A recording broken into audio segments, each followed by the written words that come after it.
Saudara, misteri kematian Brigadir Yosua Huta Barat menyita perhatian publik 4 bulan lamanya. Apalagi ketika si bungsu, Barada Richard Eliezer Pudihang Lumiu, memutuskan mengubah kesaksian. Pengakuan tidak ada baku tembak, jadi jalan bagi penyidik menetapkan sang jenderal sebagai tersangka. Berikut ulasan jurnalis Kompas TV, Niputu Trisnanda.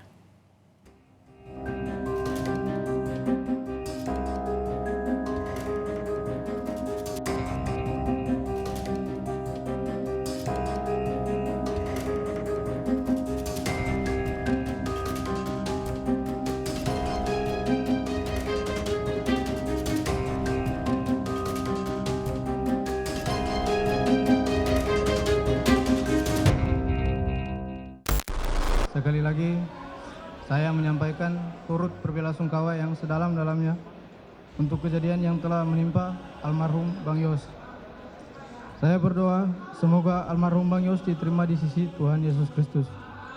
Dan untuk keluarga almarhum Bang Yos, Bapak Ibu, Resa, serta seluruh keluarga besar Bang Yos, saya memohon maaf. Semoga permohonan maaf saya ini dapat diterima oleh pihak keluarga.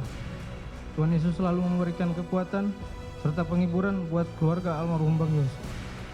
Saya sangat menyesali perbuatan saya, namun saya hanya ingin menyatakan bahwa saya hanyalah seorang anggota yang tidak memiliki kemampuan untuk menolak perintah dari seorang jenderal. Terima kasih.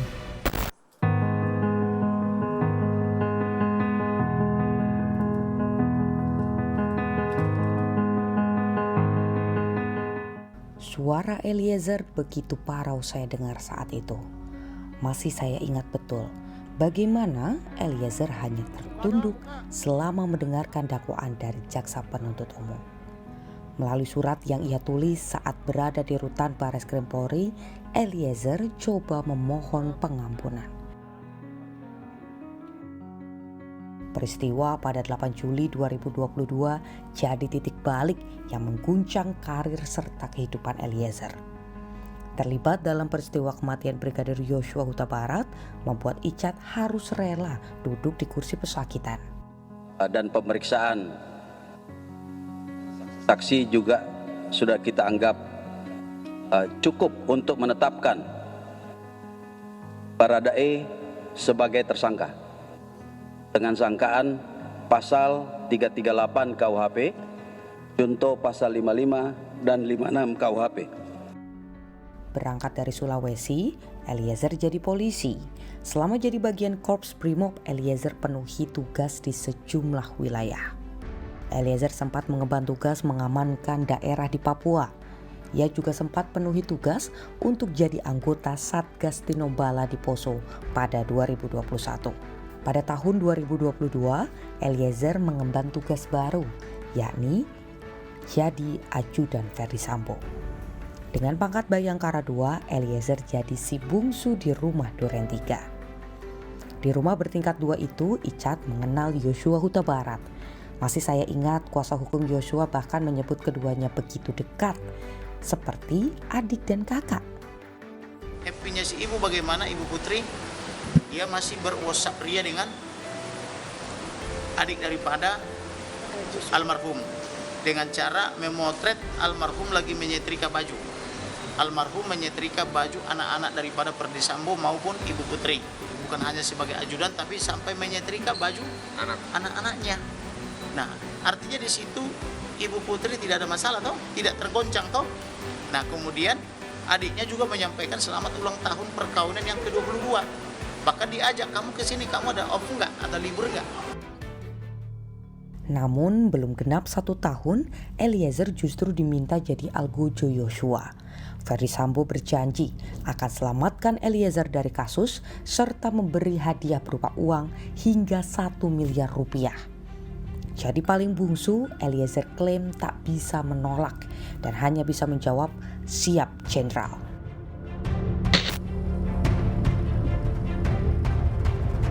Rumah dinas Ferdi Sambo yang ada di Jakarta Selatan, tepatnya di Duren 3, ini jadi saksi bisu kematian Brigadir Yosua Huta Barat. Tanpa CCTV, kematian Brigadir Yosua masih menjadi pertanyaan besar publik.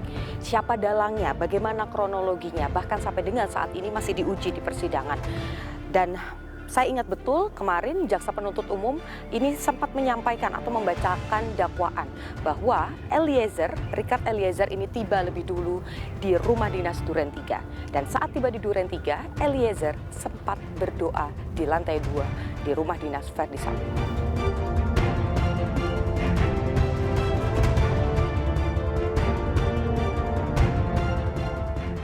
Sekarang saya akan ajak Anda menelaah peran serta keterlibatan Eliezer sesuai dengan dakwaan jaksa penuntut umum. Di dalam dakwaan, Eliezer memang menembak Yosua. Namun, tembakan ini atas perintah bosnya yang tidak lain adalah Verdi Sambo. Tak bisa melawan perintah atasan, nantinya akan dijadikan kuasa hukum Eliezer sebagai pembelaan di meja persidangan. Yang dilakukan oleh klien kami, betul kami tidak mengelak melakukan penembakan, tetapi dasarnya apa? Berdasarkan perintah. Nah, teman-teman juga tadi melihat bahwa saudara Richard Eliezer adik kita ini menyampaikan dengan tulus permohonan maaf kepada keluarga korban. Semoga dengan permohonan maaf dari keluarga korban ini juga bisa membuat adik kita juga lebih tenang ya, Richard Eliezer, dan juga untuk keluarga korban kami sangat berbelasungkawa. Oke. Nah, terkait nanti ke depannya pembelaannya seperti apa, nanti kita dari tim pengacara mempunyai strategi khusus. Selama 1 pekan saya mengawal proses persidangan di Pengadilan Negeri Jakarta Selatan, terutama saat Eliezer jalani sidang perdana. Layaknya medan perang, jaksa penuntut umum dan penasehat hukum harus bisa meyakinkan majelis hakim akan kebenaran mana yang akan jadi fakta hukum.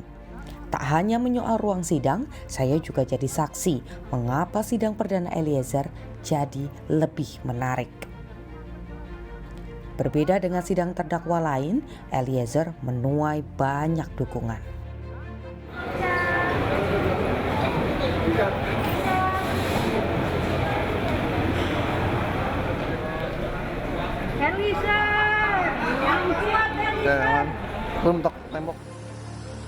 Di tengah fakta kematian Brigadir Yosua yang masih kabur, kesaksian Eliezer jadi secercah harapan. Tak ayal, dukungan untuk Eliezer pun berdatangan. Dukungan untuk Icat juga menjamur di Pengadilan Negeri Jakarta Selatan. Dari anak muda hingga emak-emak ramai kirimkan karangan bunga untuk Eliezer. Bahkan ada yang rela datang dari jauh. Saya sempat berbincang dengan salah satu di antaranya. Namanya Deborah, remaja yang datang dari Jawa Timur khusus untuk memberikan buke kepada Eliezer. Meski tak mengenal secara personal, Deborah dan keempat kawannya mengagumi sosok Eliezer yang mau berupaya untuk membantu proses hukum. Udah jujur kita jadi respect, makanya bentuk hashtag Save Baradae gitu, karena kita juga tahu ya Icat orangnya baik. Kita sebenarnya nggak kenal dia sih, tapi beberapa backgroundnya dia juga jejaknya dia dari dia jadi komunitas alam, terus dia juga banyak bantu orang juga. Jadi kita tahu kalau Icat tuh sebenarnya kepribadiannya baik. Tak hanya masyarakat, saya juga ingat Kompas TV pernah berbincang dengan ayah mendiang Yosua Huta Barat. Anggap Eliezer bisa bantu bawa keadilan bagi kematian sang putra Samuel Huta Barat. Berharap hukuman Eliezer bisa diringankan, ia juga memaafkan Eliezer.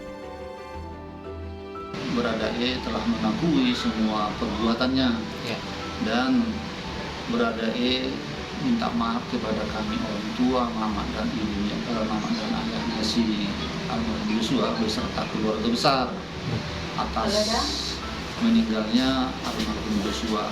Itu pun dia lakukan hanyalah atas perintah atasannya yang tidak. Jadi kami sangat memaklumi itu, sangat memaklumi apa yang dia perbuat. Jadi apapun itu, memang kita selaku umat beragama, kita diwajibkan saling maaf. Eliezer masih memiliki kesempatan untuk mengungkap kebenaran di persidangan. konsisten dan berkata jujur jadi satu-satunya senjata yang dimiliki oleh Eliezer untuk bisa sedikitnya meringankan beban keluarga Brigadir Yosua yang kehilangan putra sulungnya 4 bulan lalu bahkan sampai dengan hari ini. Babak demi babak terus dikawal oleh jurnalis Kompas TV baik yang ada di lapangan maupun yang ada di studio. Termasuk terkait dengan sidang kasus perintangan penyidikan.